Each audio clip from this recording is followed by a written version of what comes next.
Late autumn 1943, Tokyo. The air in the Imperial Navy's briefing room hung heavy with the scent of polished wood and stale cigarette smoke, the faint chill of approaching winter seeping through the paper screens. Dim light from a single overhead lamp illuminated maps spread across the long table, marked with red arrows tracing the relentless advance of American forces across the Pacific. Senior admirals sat in silence, their uniforms crisp yet their faces etched with the weight of months of grim reports. On the table before them lay a fresh intelligence summary, its pages detailing American shipyard outputs, figures that spoke not of battle but of an inexorable industrial tide. This moment marked a profound turning point in the Pacific War, for it was here, in the heart of the Empire's naval command, that the true scale of American productive might became undeniable. By late 1943, the Imperial Japanese Navy had already suffered irreplaceable losses. 4 fleet carriers sunk at Midway in June 1942, another at the Eastern Solomons, and more in the grinding Solomons campaign. Japan entered the war with 10 aircraft carriers, including light and escort types, a force that had struck boldly at Pearl Harbor and across Southeast Asia, yet replacement proved agonizingly slow. The Grand Taiho, laid down in 1941, would not commission until March 1944. The Unryu class, planned ambitiously with 16 vessels to replenish the fleet, saw only 3 completed by war's end: Unryu in August 1944, Amagi in October, and Katsuragi shortly after. Wartime exigencies, shortages of steel, fuel, skilled labor, and the constant Allied bombing reduced ambitious programs to mere shadows. In contrast, the United States, awakened fully to total war, transformed its vast industrial base into an unparalleled engine of naval power.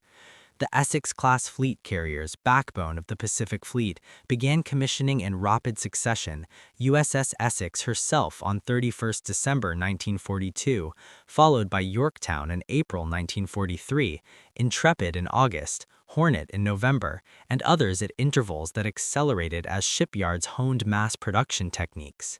By the end of 1943, 7 Essex-class carriers had joined the fleet. By mid-1944, the pace intensified with multiple commissions in single months. In 1944 alone, American yards delivered 10 more, and the flow continued into 1945. Including the vital Casablanca-class escort carriers, 50 launched between 1943 and 1944, often at rates approaching 1 per week from Henry Kaiser's Vancouver yard.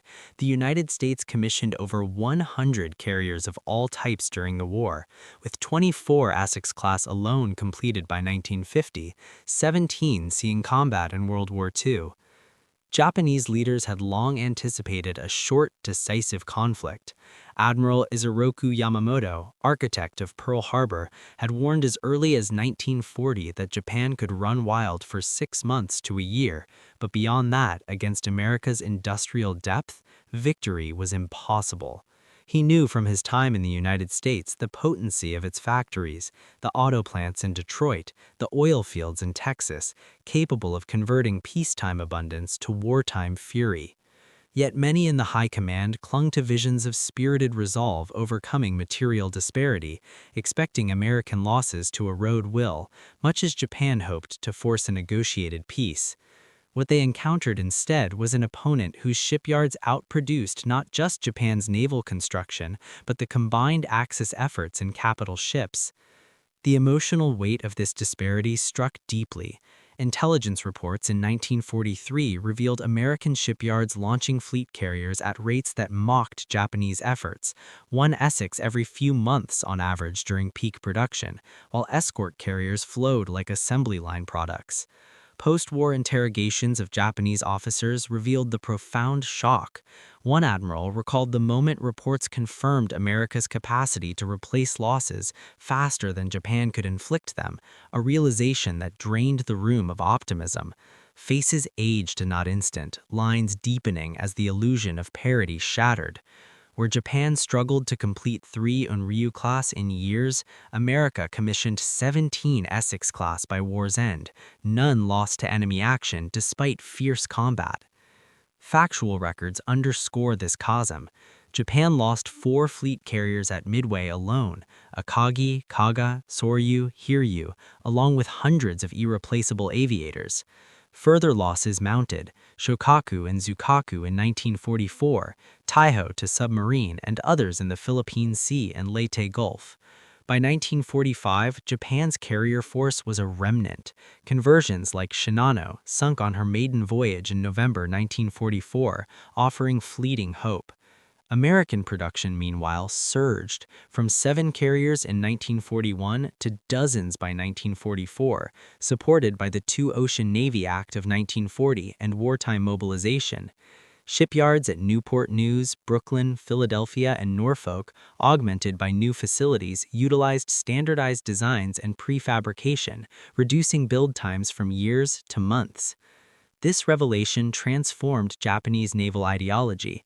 The doctrine of decisive battle, Kantai Ketsen, envisioned a single climactic clash eroding American resolve, much as Tsushima had humbled Russia in 1905. But confronted with endless reinforcements, perceptions shifted from confident aggression to desperate defense. Admirals who once planned bold strikes now grappled with attrition they could not match, ideology of spiritual superiority yielding to the cold arithmetic of steel and labor. Recurring through these grim assessments was the thunderous roar of American industry, a relentless mechanical sound echoing across the Pacific, like the pounding of riveters in distant yards or the hum of assembly lines churning out hulls. This industrial roar symbolized not merely ships, but the boundless abundance of a democratic society mobilized, resources drawn from a continent's wealth, workers from diverse millions, innovation fueled by freedom rather than decree.